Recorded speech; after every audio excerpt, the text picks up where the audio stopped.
All right.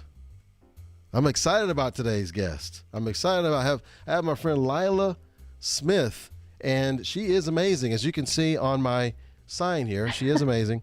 And so I'm really excited to talk about growth, about how to get that fearlessness out of us, and tap into the greater version of ourselves. Lila's going to help us to do that today. Welcome to Growth Monday, Lila. Thank you for having me again. I love this show. I love learning from all the very different kinds of people you talk to. Awesome. Well, you know what? I love having you on the show, and I've enjoyed your workshops. I've enjoyed you coaching me on live. So I always have fun with Lila on. And of course, you're the Say Things Better creator. You're also the co-author of You Got Values, and so we're going to incorporate that into our conversation as well. But one of the things I'm just going to put up on the screen, I just saw this on my LinkedIn feed the other day, and I was like, wow, this is so cool. Let me pull you up here. I was looking at you. See right there, you're my first one, and I was looking at I was looking at that video. Guys, if you're just now signing in, let us know where you're signing in from, what city, what state, what country. And my special guest today is Miss Lila Smith. Let us know you're here and say hello to both of us. We'll be looking at these comments. Even if we can't answer them on air, we'll definitely answer them afterwards. So if you're watching the replay, that's totally okay. Go ahead and put in your comments. We'll still be reading those. But let us know what city, what state you're coming in from today, or what country. And I was just looking at on my LinkedIn feed this weekend, and I saw Lila. She actually has been to the highest peak in Texas, which is very interesting. I'd love to talk about that. And how did you get there? How did you get there, Lila? How did you get to the highest point in Texas? One step at a time, right? Oh, I like that. It's like when I used to live in New York City and people would ask, excuse me, how do you get to Carnegie Hall? And the old joke is that you respond, practice, practice, practice. I like that. Yes. Yes. It's, one step at a time, but it was with a tremendous amount of determination, and just even before taking that first step, believing that I was a person who could take steps like this, steps up a mountain, and that eventually I could get to the top of it. I've never done anything athletic in my life, except, shooting tissues into the wastebasket across the room. What in the world made you to go from what you just said to actually hiking to the highest peak in Texas? What gave you that courage, that gumption to do that? Oh, please. It wasn't courage. It wasn't anything like that. It was total accident. I needed to get out of my house during the pandemic. I needed to get away from the sound of other people's voices. And so I left the house and went for a walk, and I just kind of kept walking. So I walked to White Rock Lake, which was about 3 miles from my house. And then I would sit there and enjoy the quiet and just the beauty of the water and of the nothingness else. And then I would walk home. And so I was going on these long walks. My friend Kellen, who was at her house needing to get away from the sound of other people's voices too, would come on the phone with me sometimes. And, it's still people's voices, but it's different people. Right. So we would hang out on the phone as she would go for a walk where she was, and I would go for a walk where I was. I would go for walks with my friend Kristen Sherry, who's also my co-author of You've Got Values. And we would just be on the phone, talking, hanging out, or by ourselves, just out, walking away from the madness. And I kind of liked it. So then we discovered, she had a park by her house that has actual trails in it, and maybe we wanted to try that. And so we did, both of us. We went and started hiking. She also had never been a hiker before. She'd been an athlete. She'd been like a BMX champion, and she played all kinds of sports, volleyball, her whole life. And I hadn't, but we started doing hiking at the same time. So we had kind of this evenness in an athletic arena that I would never have previously considered myself in the same league as her for something physical. But here we were kind of on the same playing field, kind of, at least it was enough to get us started. And that's just kind of how it began. And then it was, what other trails are there? what other places can we go explore? What else is not in the house that is still safe for us to go and do? Right. And as things have started to open up more, we've started to, both of us and our friend Rebecca now, who lives in Colorado, we've become these hiking partners. Oh, nice. So I have my two friends who are my hiking partners. And it was a way for us to do something together as a safe in-person pod and go out and explore things in the world and do things that I'd never done before. There weren't any eyes on me. There wasn't any pressure to do it any certain kind of way. So I didn't have that fear built into it. But I did have this feeling as we set a goal of hiking Guadalupe Peak, which is the tallest point in Texas at 8,750 feet of elevation, where I had to kind of reckon with the reality of it. Now there's pressure. Now there is a specific thing I have to reach. It's not like I get tired, I turn around and go back home. It's no, you're halfway up a mountain. Right. You've got two choices. You can either keep going to the top or you can go back down. And that's not easy either. Going back down a mountain is sometimes harder than going up. So if you're going to do the work and you're going to do something hard, you might as well get the view.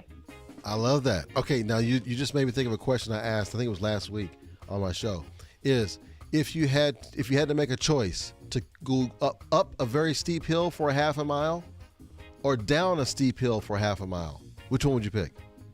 Up, all day, every day. First of all, the view gets better, so it gets more and more worth it.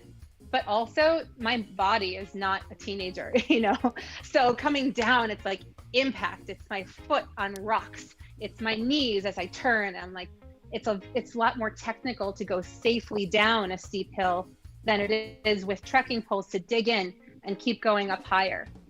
Oh, I never thought about that. See? Okay, let me ask you this. When did you consider yourself someone who goes hiking to actually being a hiker? That's a great question. Like, when was it an identity shift? I think when I got my gear. I think it was a commitment. It was an investment. When people started buying me gifts too for, the holidays or whatever, and they knew, because I've been talking about hiking so much, that I would like hiking stuff. So they considered me a hiker. And I got stuff. And those things, the trekking poles, my pack. And by the way, I ordered my backpack from Poshmark, and it was previously used. It had been worn by another hiker to climb up to the top of Annapurna in Nepal. So I felt like I had been wearing this legacy. Like I had this pack that had made it. Yeah. And if the pack had made it on someone else's back, the pack could make it on mine. I don't know. It was just like a weird, it was the stuff, I think, that did it. Okay, so we may be onto something here. So if you're trying to accomplish a big time goal, whatever that goal is, part of the identity could possibly come from gear, whatever that equipment, Absolutely. whatever things you would need. An investment. Yeah, an investment. Okay. Some kind of an investment. If you really want to be known as or to claim an identity of, then you need to make the investment in whatever that is. Put your money where your mouth is. There we go. See, that's my first one. Invest. That's our first thing to lead. So whether it's going to be investing in gear or whatever the case is, because, I think there's a lure right now of free. Oh, I'm going to start doing this and I'm just going to do this free because it's free. But there may actually be some value in investing in something if it's a goal that's worth pursuing. Would you agree with that? Yeah, absolutely. Look, I'm like that with new technology all the time. Canva is an example of a technology platform. Or I consider it a technology platform that I use. Absolutely it is. Right? To create graphics or something. But how do I know how good I'm going to be at it? How do I know how much I'm going to enjoy it if I'm only allowing myself to explore that in the limited version? So right away, I went to Canva Pro. I paid the money and I said, let me see what all the possibilities are. I did the same thing with Zoho for my business. I went all the way. I'm a Zoho 1 customer. That allows me so many different options of, do I want to build an app? Do I want to have a new platform to do a presentation on or host a workshop? Do I want to gather in groups with people? I had all of these options that played nicely together. And without that, I don't know that I would have felt so uncapped. Oh, I love this. Okay, let me see what my audience thinks. Oh, they love it too. They love it too. So they apparently agree with us on that. Let's look at the comments here. I got quite a few folks who have come in to say hello and want to say hello back. So Joanne, of course, she says hello. But Yamini says hello, everyone. Thank you. Appreciate you being here. We have Melissa. Melissa's here. We also have Brandy Stevens. And I'm not able to scroll. Let's see if I can scroll through these. Brandy Stevens. We have Patrice Ciccarelli. Nice. Is that how I would say that? Oh, how cool. Yeah. From Huntington Beach, California. And then we have Brandy's from Illinois. So welcome. Glad you're here. We have quite, so thank you. Everybody keep doing that. Let us know. Even if you're watching the replay, let us know where you're coming from. We love to engage. Lila's a big engager. I'm an engager as well. So we're gonna see your comment and we'll respond to it. And let me ask you a question here. I got a little question here for you. Would you rather have low ambitions and succeed, or have high ambitions but fail? I think I know the answer to this question for you, but I want you to answer it. I actually don't know that I have a choice. Okay. All right. Okay. So not everybody is ambitious. Okay. I was born ambitious. I always want bigger, more, better, more impact. I'm driven by those things that I value, and I'm wired to use what I have to achieve it. But some people really don't value growth. They don't value achievement. They don't value making an impact or making a difference. And so they don't need that in order to be fulfilled and happy. I do. That is a good point. Really value stability, yes, security. Knowledge is something that they can continue to invest in. They might be ambitious with their learning. Some people might be ambitious with their parenting. Some people might be ambitious with their creativity, what they make in the kitchen, trying difficult recipes, but not put that towards a business. I think we are all pretty driven towards what we value. And we're not all driven to everyone's version of success. I love that point, because you know what? You just helped me think about something differently that I thought about something differently. But even last week, I thought differently about this. Is that you have some folks who go to seminars, they watch these live streams, they watch these YouTube things on how to do things, but they do very little of what they see or hear. They like learning. That's true. They just like learning about it. And then other people may watch the same thing and they're like, I want to take action. And if I can't take action on it, it's not worth me watching it. So, right.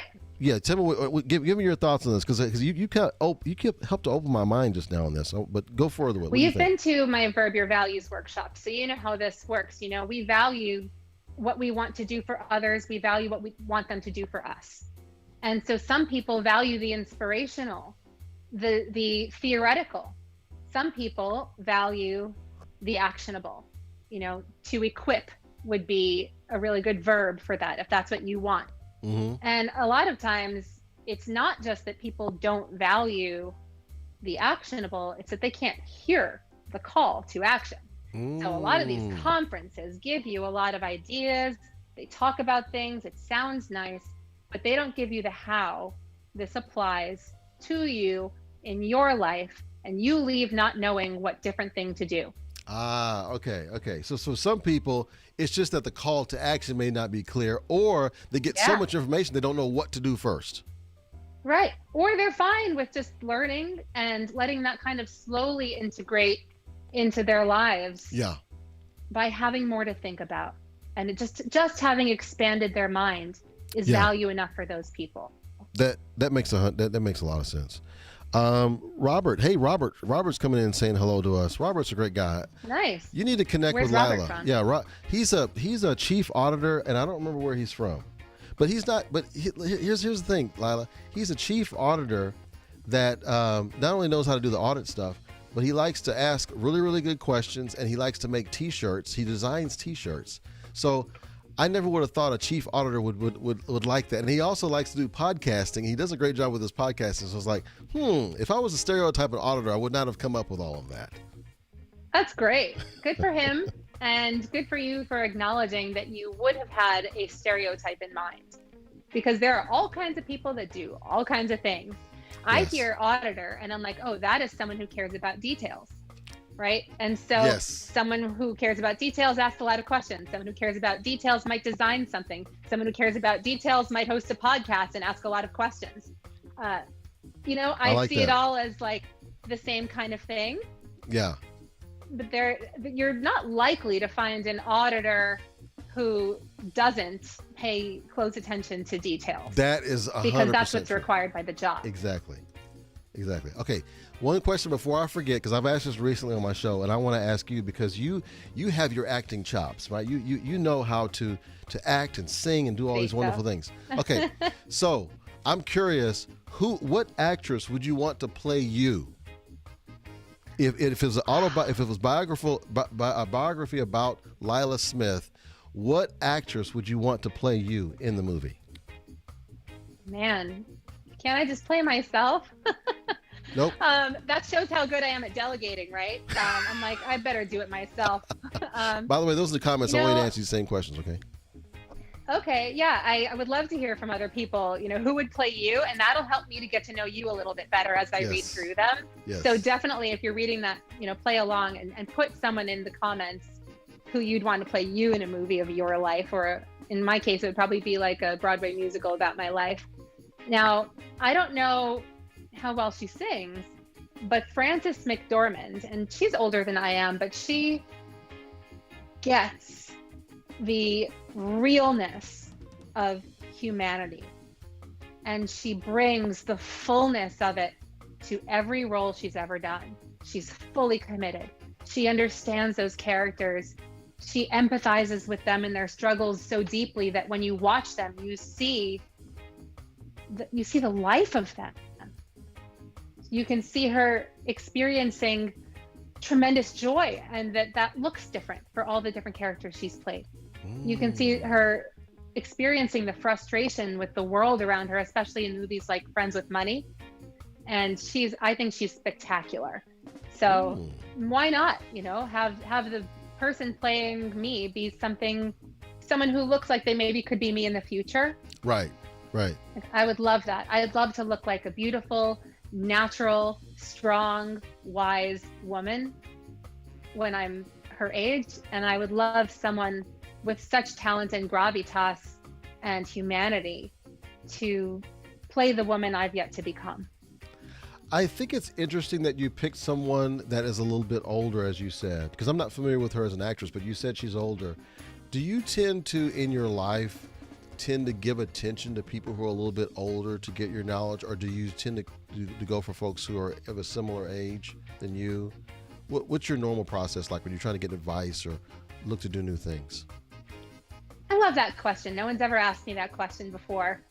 That's one of the things you are best at, is asking questions no one's ever asked before. So I know I'll always have a different conversation with you than I've ever had before. And that's so fun for me. Thank you. I tend to hang out, I guess, with people who are a little older than I am, because I like richness of perspective. And when you've lived a long time, you've seen a lot more, and it informs you differently, than the limited time I've had to grow.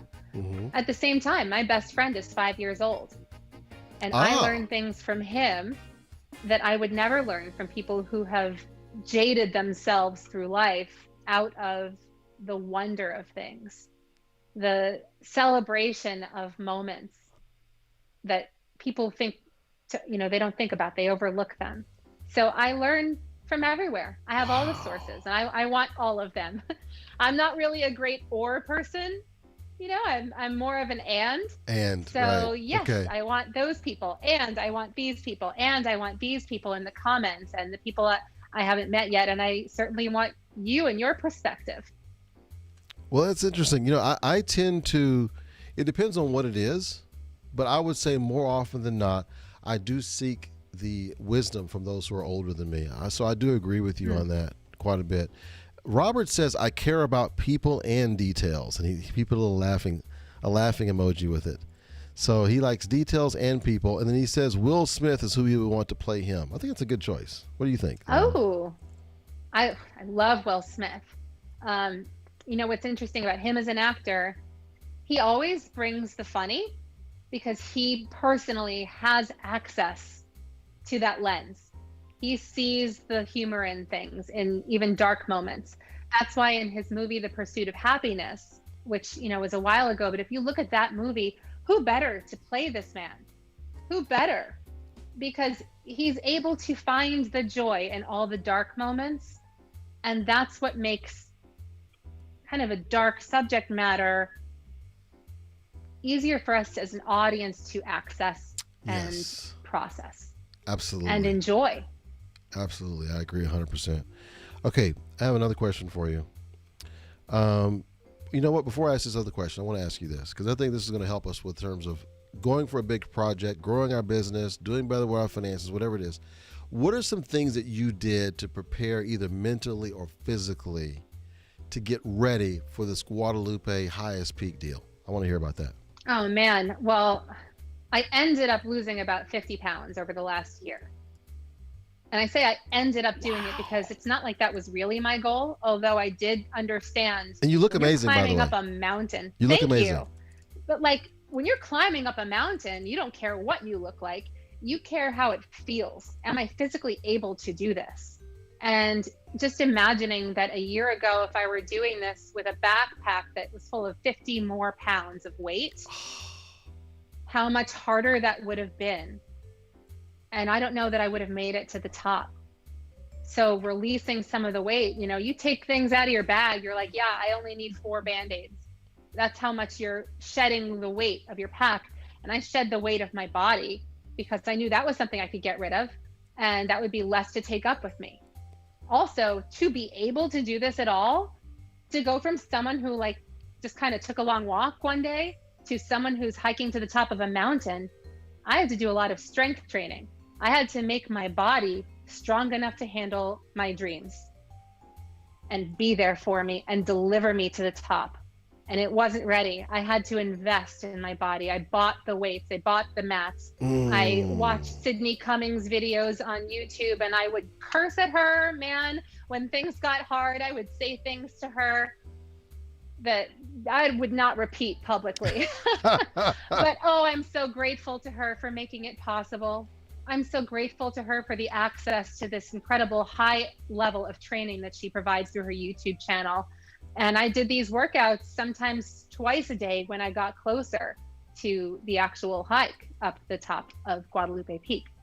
So I put in the work for the training. I can't tell you how invaluable it was that I was surrounded by other people doing this with me. Having Kellen and Becca as partners in this and having a date, I think having a deadline for your goal it's a must. Because otherwise I could have just kept putting it off. But having that deadline, knowing I had to achieve this amount of strength by then, I had to be this level of prepared by then, or I just wouldn't be able to enjoy this with my friends. So having the goal, visualizing it, in theater, we visualize moments all the time and we create them so that we can bring a character to life on stage. Right. For me, I had to bring that character to life within myself. The mountain was the stage. Oh, I love that. Okay, so I've got some good notes here. So we talked about investing. And then there was Verb Your Values, right? Yep. So we got investing. We talked about that earlier. You just talked about removing something. In this case, it was removing 50 pounds. It wasn't your initial goal, but to prepare, you had to remove unnecessary weight. And so you remove that. And so in business, I just thought about something in my business. There were certain things I was doing that was adding unneeded complexity to the business. I was adding on unneeded products and services, workarounds, customizations, all these things. And the past year, we've been going through systematically. With my new president, her name is Leah, she's been helping us to remove unneeded complexity, unneeded things. And we've found that we've become better at the things we actually decide to do versus being not so great at a bunch of things. Yes, that focus. Yeah. So that paring down. If you think about whittling wood, right? And like a sculptor, there are different ways of sculpting with wood. But have you ever seen someone build a canoe out of a single tree? I've never seen that. Oh my gosh, they're on YouTube. must There are be these amazing. videos of elimination. You know, like you remove the wood that Yeah. you don't want in the final product, and then you get a canoe. You know, where you had a tree, now you have something that you can move through and with. Okay, so I have a question for you because you just said that. And those are the comments I want you to ask. I want you to answer the same question. So if someone made this special canoe for you out of the tree, like what you mentioned, it's beautiful. But they said, you know, you can have this canoe for free, but you have to take it on the water within a month, and you can take it anywhere in the world. Where would you take that canoe? Wow. Ooh, I love that question. That's so exciting. I can't wait to hear the answers to this. This is delicious. Yes, yes. Those are the comments. Answer the question, please. And then, so Lila, you can start us off. Where would you take that canoe? To your house. I don't have any water, though.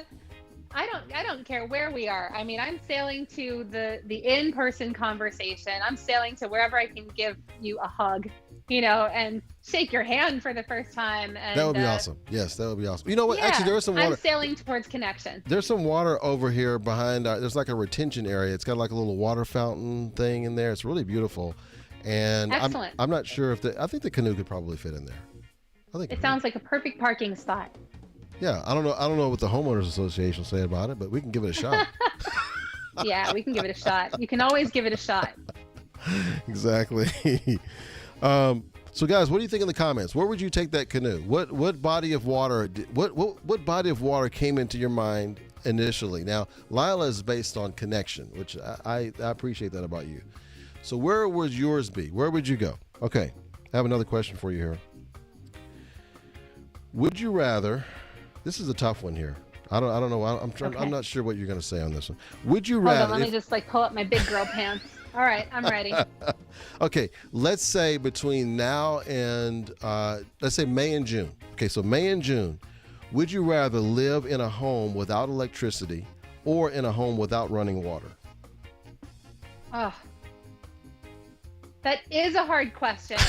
That's very tough. Those are the comments. I want you to answer the same question. What would you? I'd rather live. I mean, I know what I can do for myself and what I can't. I know where my limits are. So I need the running water because I can make electricity on my own. I have, you know, solar chargers that I took hiking that I can use for my phone and also for charging my computer. And like, I know that I have access to that, but I don't have access to creating running water, let alone a healthy filtration system. You know, I don't have, Sawyer makes a product that filters water that you can take anywhere with you, but I don't have it here. Now see, you almost, I'm on the electricity side, but you almost got me to the water side. The only thing I'm going to say, though. Try it. Try turning off your lights and turning off your water for a day and see what you need first. Yeah, I know. I actually was out. We were without both during this winter storm in February for short periods of time. We never really went without water, though, as I think about it. It wasn't for any length of time. Like, we could at least flush the toilet, right? I couldn't imagine. You know what? Let's drink water. Let's take a water break. And if you're watching from home, join us. Yes. Take some water, please. Drink some water. Great point. Gotta drink water. We had lots of bottled water to drink, and our even though we didn't always have the tap water, but we did always have the toilet. We could flush the toilet, but with no running water means you wouldn't be able to flush the toilet either. So you have to go outside in the freezing weather. So that's now this is May, June, though. Neighbors. That's true. This is May, June, so no electricity also means no air conditioning. That's true. But you could always find a tree. You could always find some shade. That's a good point. Yeah. So I'm not leaving team water. Like, I know where my limits are.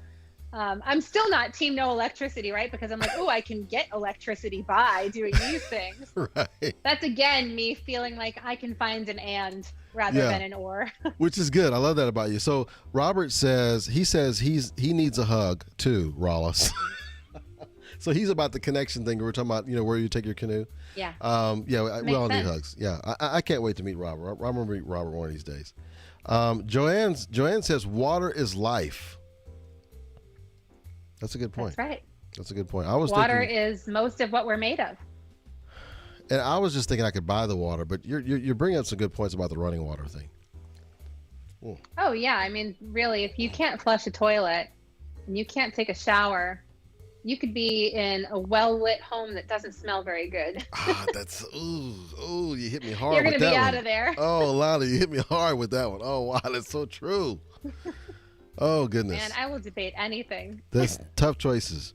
Okay, so going back to our conversation about hiking and how it relates to, we talked about business. We were going to also talk about either writing a book, but let's talk about writing a book. What are the similarities between taking on the hiking and removing the fear and taking on the project of writing a book? Because it's massive. You know, I used to be someone on the ground looking at mountains from afar and thinking, won't those make nice postcards? Right? Like, how nice that there are mountains. Yes, Okay, yeah, yes. sure. I guess I'm glad that there are mountains. Right. It's not a beach, you know, I can't swim in it. I can't like have a party on one, or this is what I used to think, right? Right. But since I got into it, since I've now written and published my first book, since I've now climbed and hiked my first big mountain and reached the summit of Guadalupe Peak, it feels like this stuff is possible for someone like me. And otherwise, they just are these big giant things that are for other people. Saving for retirement for some people, becoming parents for others. There's always something that seems like a goal that is so big that it surely can only be accomplished by other people. And for me, this last year was about learning that if I decide I'm the person who has the goal, then I'm the one who's going to get it done. And that's the kind of person I am now, that it could be anything. That goal could be anything, but deciding that I was that person who could achieve big things in general made the specifics of it almost arbitrary. I could choose anything. I could choose a bigger mountain, and I did. I could choose to buy a house, and I'm saving for that. I could choose anything that I always precluded myself from participating in and find a way to get there. Yes. There's like this open door now. I love that, because it's not like, it's not like writing an article or writing another post for LinkedIn. This is a very big goal because it's a book. So some goals are worth pursuing in some cases because they're just bigger. Yes. I like that. Okay, and the other thing you said, you talked about, you used this phrase, I hear this a lot.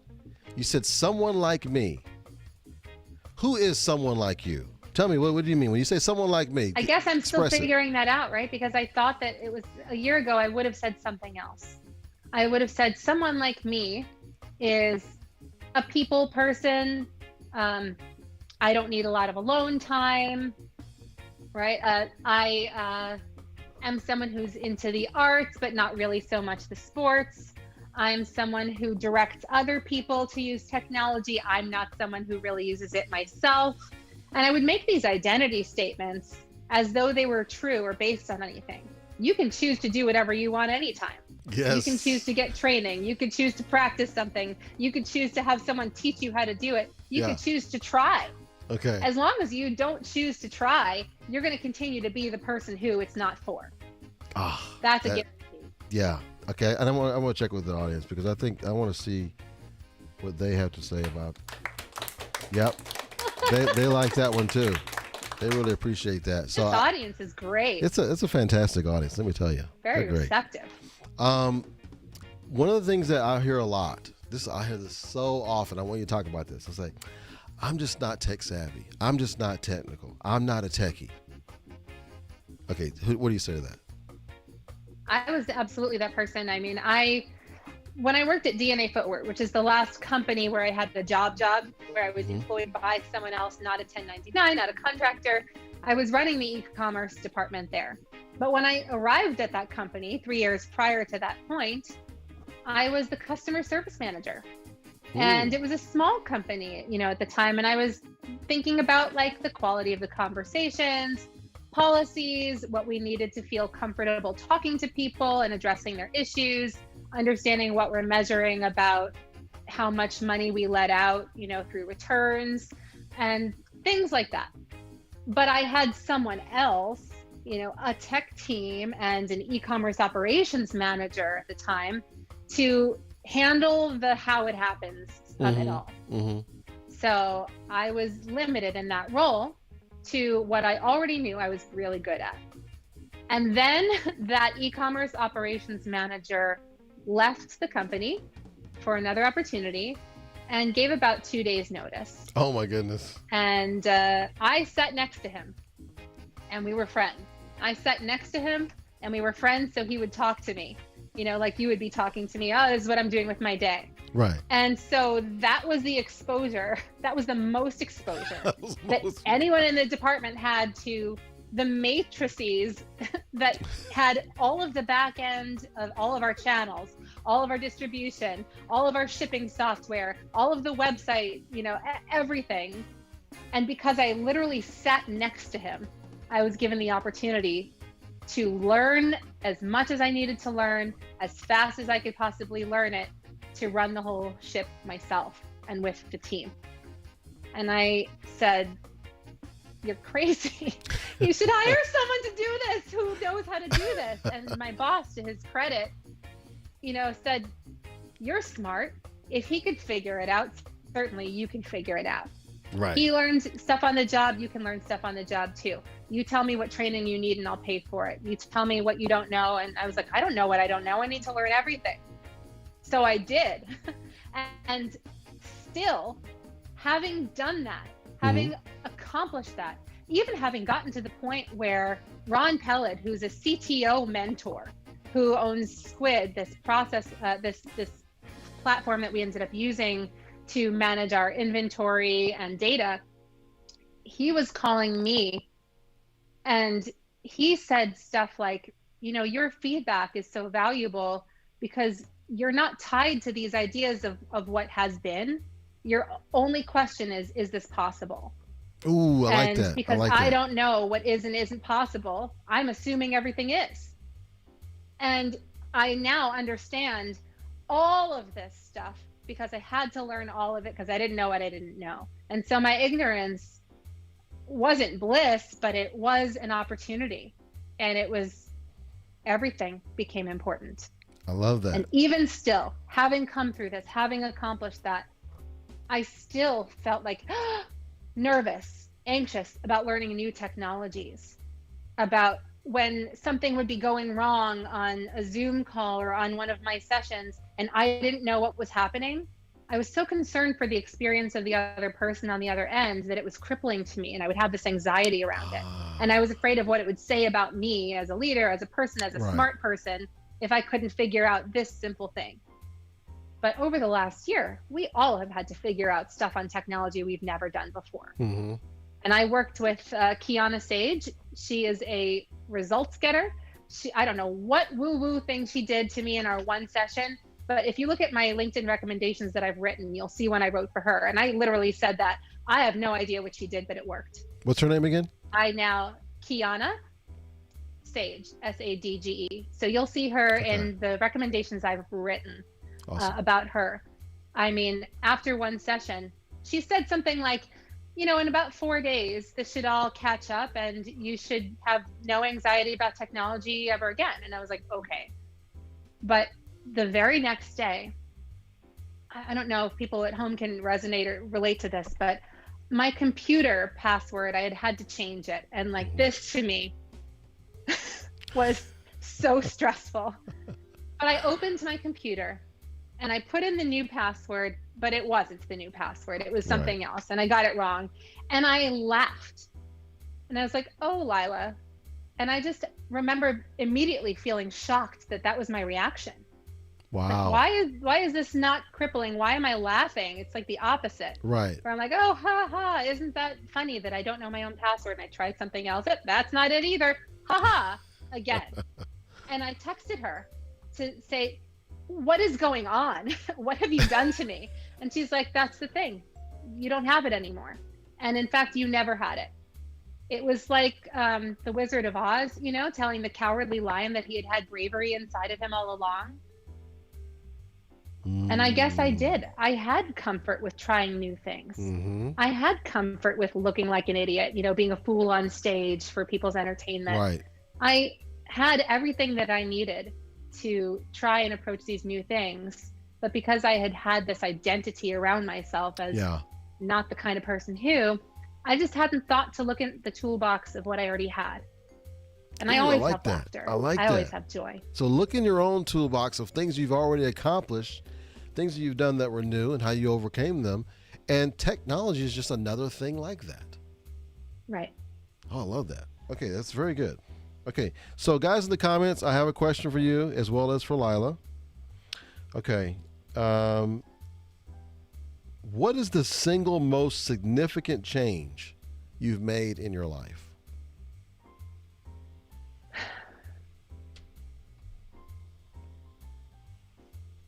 I'm still making these changes, but I grew up as a people pleaser and placing a lot more importance on what other people thought of me, how comfortable they were in a scenario, and I would always kind of take the hit. I'd always say, I can deal with this, I can handle it, I can sacrifice, so shouldn't I? Shouldn't I be the one if I can? Shouldn't I? Right. And this has been such a huge journey for me, and I'm in therapy, and like working on self-care, which to me has included learning what my boundaries are and how to protect them, and saying, and that has included when someone else is stressed about something, allowing them to handle it without making it my personal responsibility. Oh, that's powerful. Especially if the thing that's stressing them out are my boundaries. I'm really working hard on this. Yeah. It is the biggest change I've ever made, and I don't know that I'll ever be done making it, but I am in the work of this, and it is so important to me. Well, you apparently have a lot of folks who are in support of what you're doing, because I see it in this part of the crowd here. These people. Yeah, they're in your corner. I see you. Yeah. Same question to you, Rollis. The biggest change in my life. I think that one of the things I'm gonna go for something recent. I mean, the biggest change for me would have to have been, one of the biggest. There's two big changes. One was the day that I dedicated my life to my faith. Right, that was one, and the other one was when I dedicated the rest of my, the remaining part of me to my wife. Those are my two biggest ones. But without putting that aside, I think recently, just having the awareness of the fact that whenever I interact with someone and they respond back to me in a way that I wasn't expecting or didn't desire or didn't want, whatever the case is, having the self-awareness to know that, wait a second, this probably isn't about me. It could be very well something that they're dealing with in their own situation that I'm just not aware of. And I'm trying to judge just on face value, and I can't judge everything on face value because I'm not able to see the whole face, the whole thing. Wow. So, yeah. Yeah. So just that having the kindness and the grace and the mercy from my standpoint to know that, you know what, they didn't respond to me in the way that I liked or appreciated or, expected. But at the same time, there may be some extenuating circumstances that I'm not aware of. And there have been some times, Lila, where I found out later there were some extenuating circumstances, and I totally understood why they responded the way they did, and I felt better about it, and I was so glad that I didn't respond too negatively.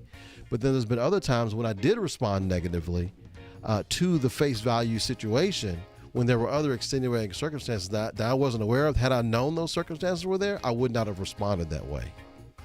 Wow. So I've tried to learn from that. That's a fantastic lesson. You know what a really good tool is to check yourself on that? And for the people who are watching at home and in the comments too, if you write out in one sentence or less, just a couple of words, what you are feeling as a result of someone else's communication.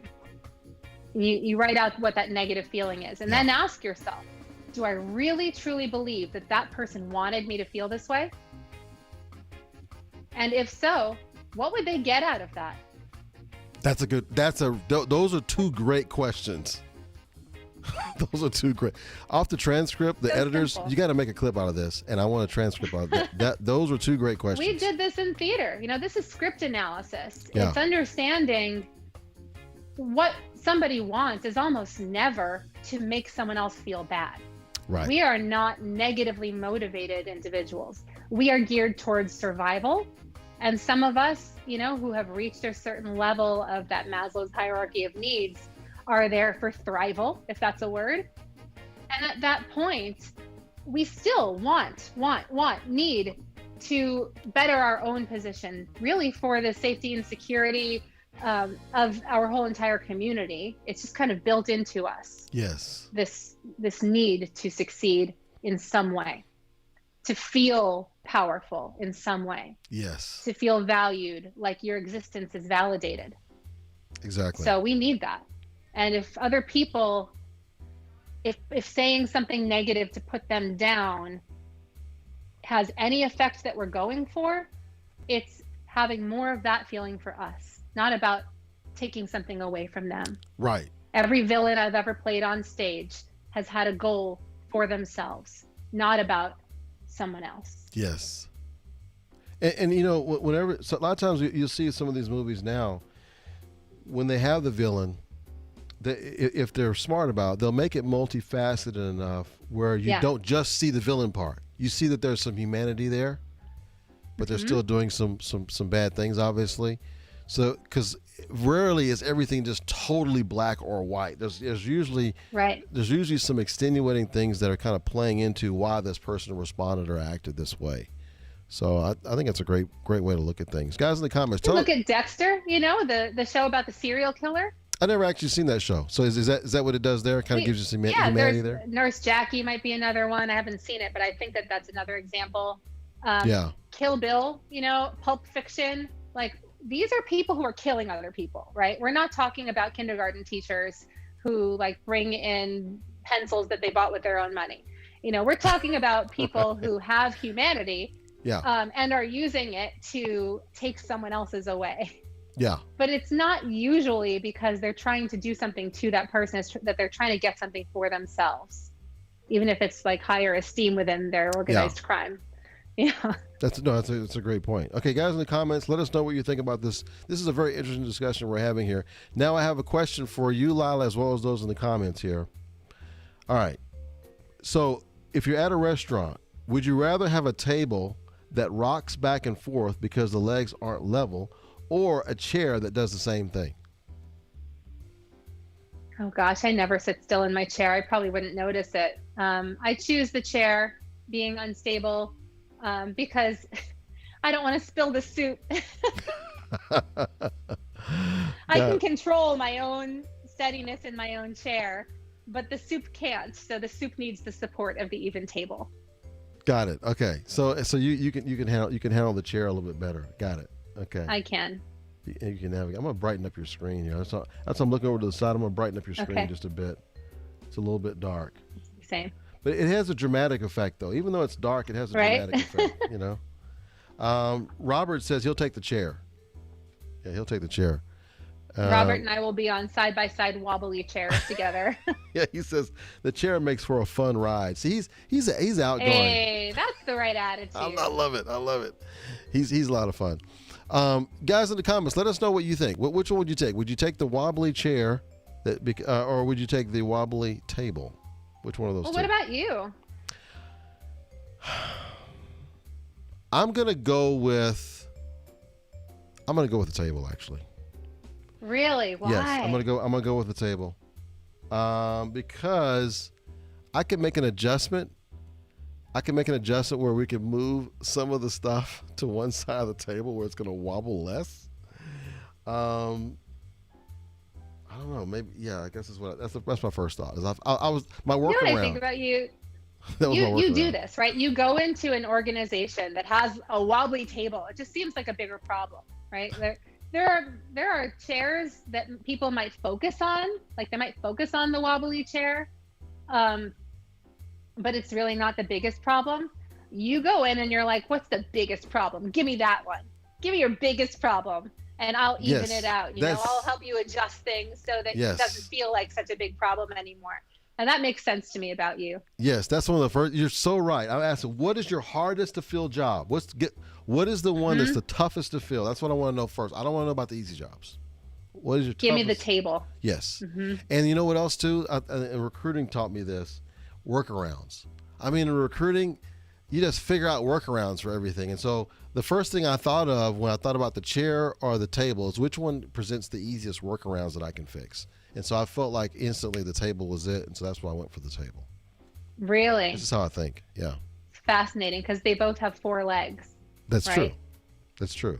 That's interesting. Well, unless they're one of those pedestal tables where they have like the little thing that at the bottom and it has like the one thing that goes up.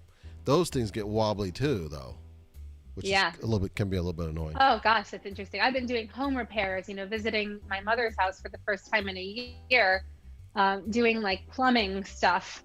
Again, something I never would have thought was Lila's thing. Right. But I am now a diagnostician. I don't even know if I'm saying that word right. You're making Robert, up cool. I'm You're making up these cool new words. I mean, even if they aren't real words, they really sound cool. So keep going.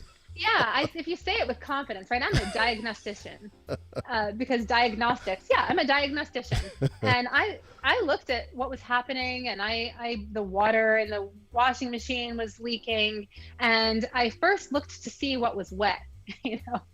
I knew if something was wet up at the top of the machine in the back, that it couldn't have been coming from the bottom, right? Because it never would have leaked up.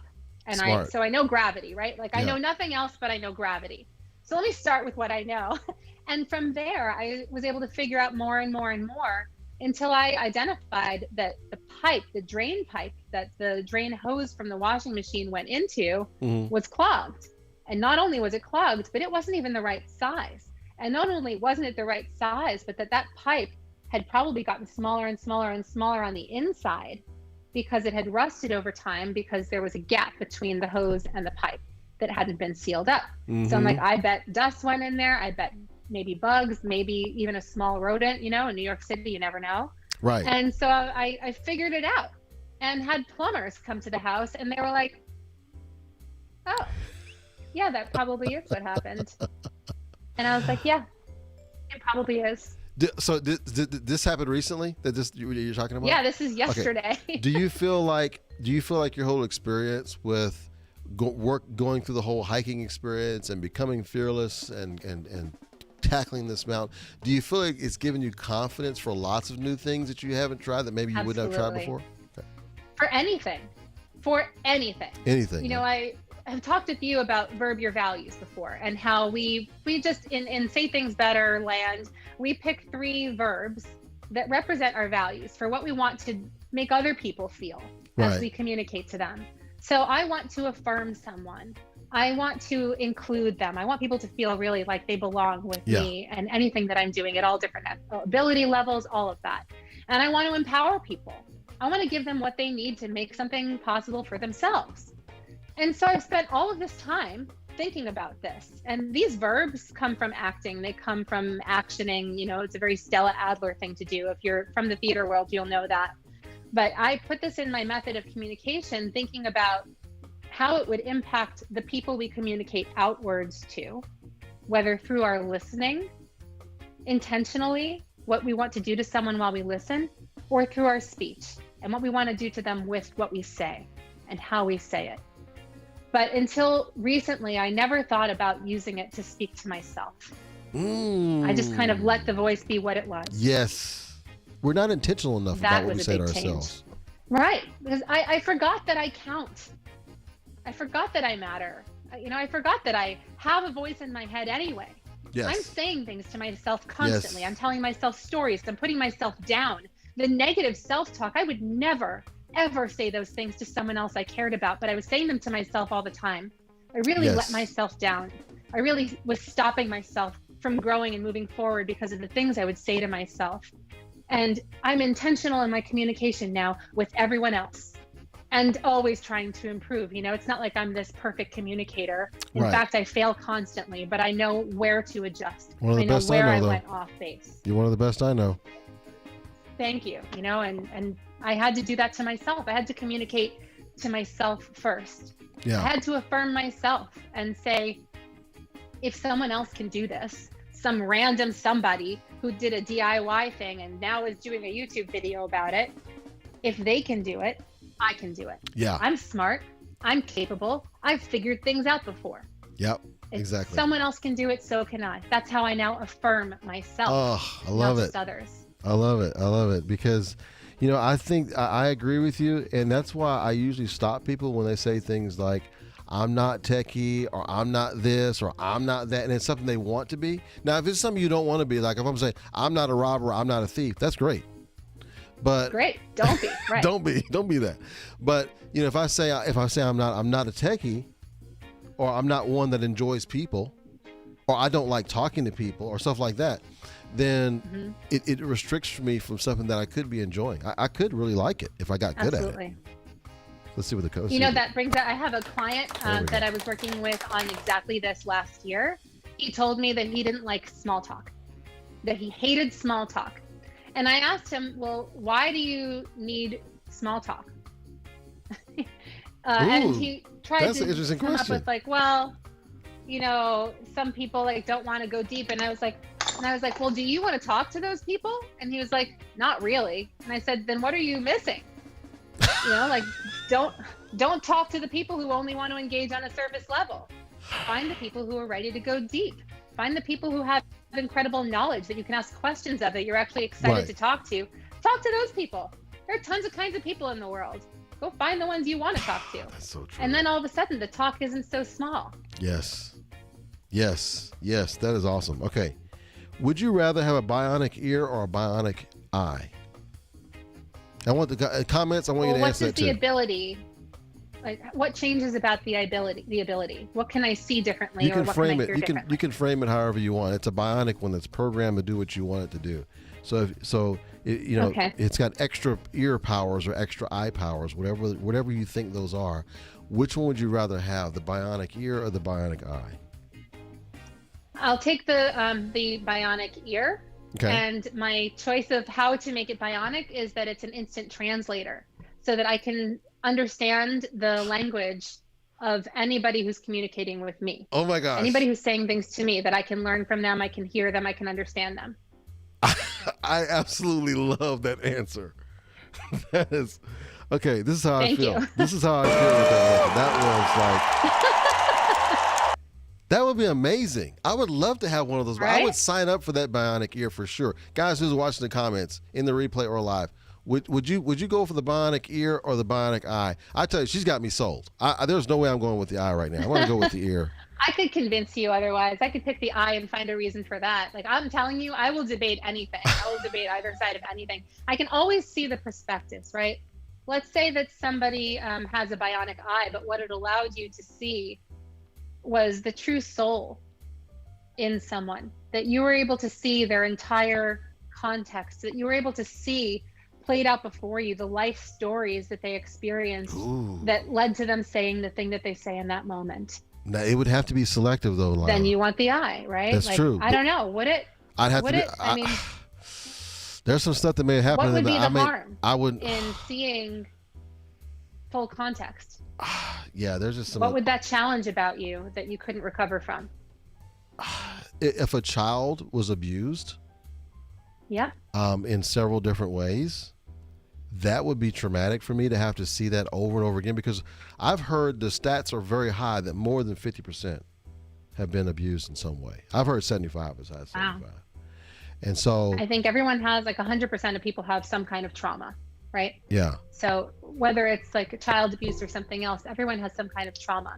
But imagine looking around and seeing the universality of that, and really understanding that everybody has experienced some deep kind of loss, even if it's of their feeling of safety and security. yes.